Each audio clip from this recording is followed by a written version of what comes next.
Hello and welcome to this quick training video on how to approve timesheets and deal with timesheets in the approval process after the time period closes.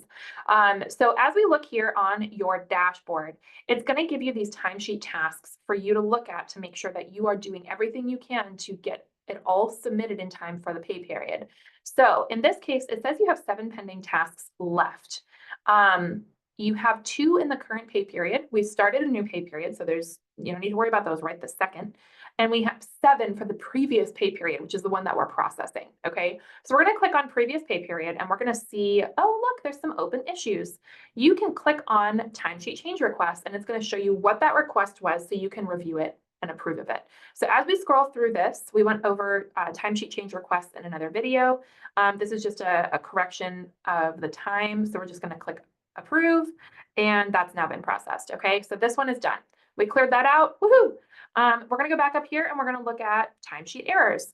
Okay, so for this employee, we have a timesheet error that's showing there's currently 1 pending timesheet change request. Now, we just approved that. And so I'm not totally sure why it is indicating that there is still an error.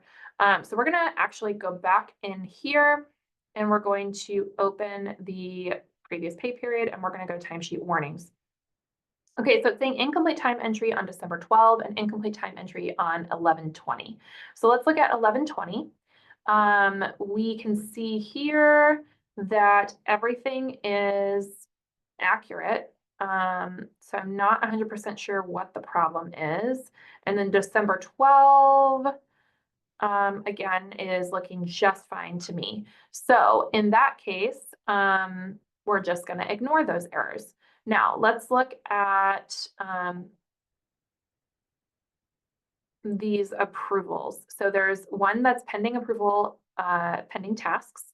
So we're going to look at preview timesheet, and this is going to show us what's missing. Okay, so in this case, we see how many hours have been submitted, how many hours were worked, how many entries there were, if there were any holidays, all of that good stuff. Okay, if we want to edit the timesheet, we can click that little pencil, and it's going to take us right in here. Okay.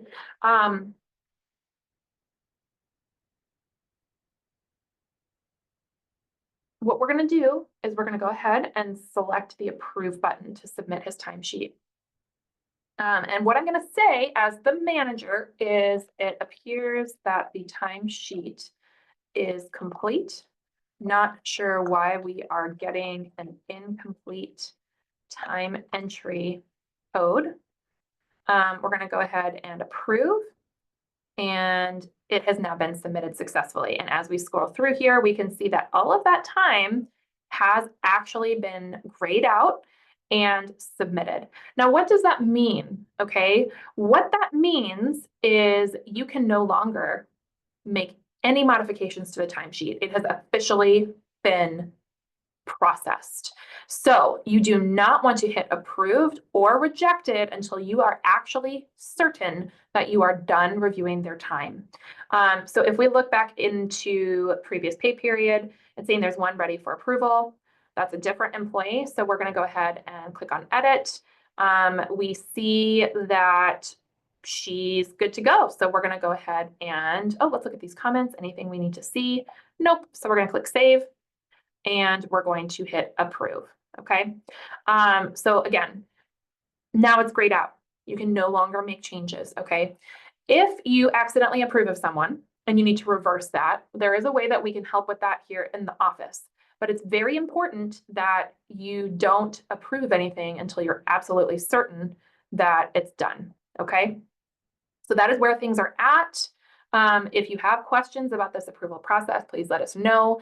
And thank you so much. And sorry, this was a little bit repetitive, but hopefully this will be helpful as you go about your business. Have a great day.